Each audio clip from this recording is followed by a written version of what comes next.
What's up guys? Let's run through how to install a dash mount bracket on your Sprinter van.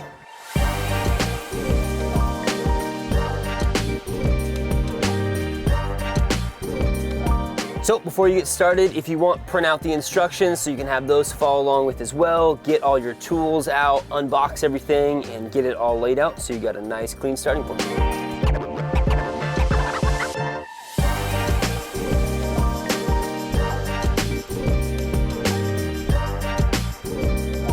The first thing we're gonna do is take our bracket here, get it aligned, and put 2 marks on the sides here so we can come back and drill those holes out. The things to look for when you're aligning are, most importantly, that the top is held down tight. You'll see it's a pretty snug fit, but you want this top where that neoprene gasket is to be tight down on there. And then matching this back angle here so that it's positioned correctly. First thing that has to come out is the center vents. You're gonna need a hook or something to kind of catch inside of there and pull. There's a center beam back there. You wanna make sure you get a hold of that, and you're gonna just yank out. It seems crazy, but they actually just pop out pretty easy if you get a hold of them good.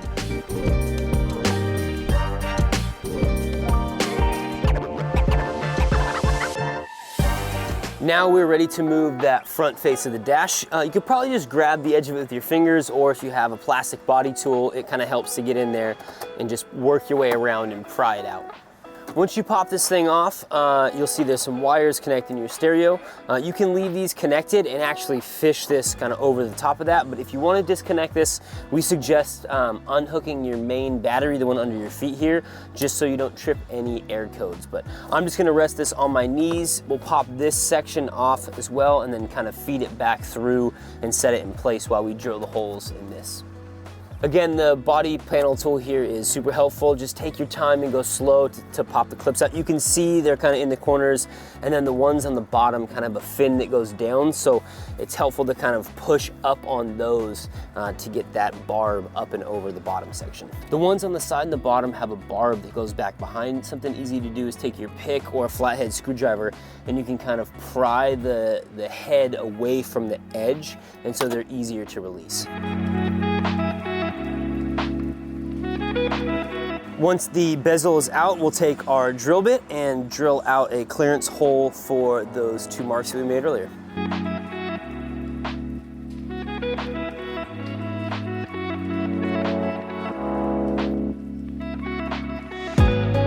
Once you've got your holes drilled, we're gonna reinstall this and then we will mount up the dash panel before we reset the radio. So just this piece for now.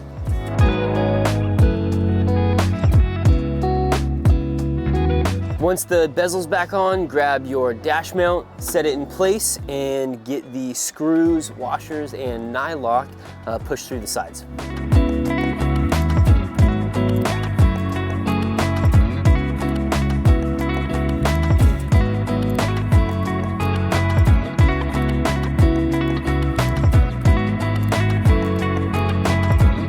After you get that dash mount tightened down, we are ready to reassemble the dash. We'll push the radio back in, then do the 2 screws on the inside as well as our vents.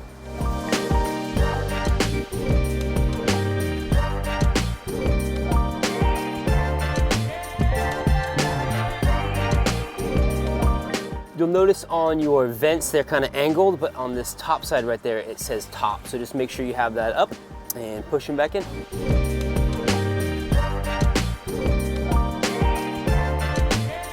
In your box there are enough extra screws to plug all these holes if you want, if you like that look better, or also to mount up whatever accessories if they didn't come with screws. They're all 1024 PEM nuts if you're gonna get different screws for that. And that is it. Your dash mount is installed and you are ready to kit it out with all your gear. If there's any questions that you have, anything we didn't cover here, or something unique about your van, hit us up. Our customer service team would love to help you guys out.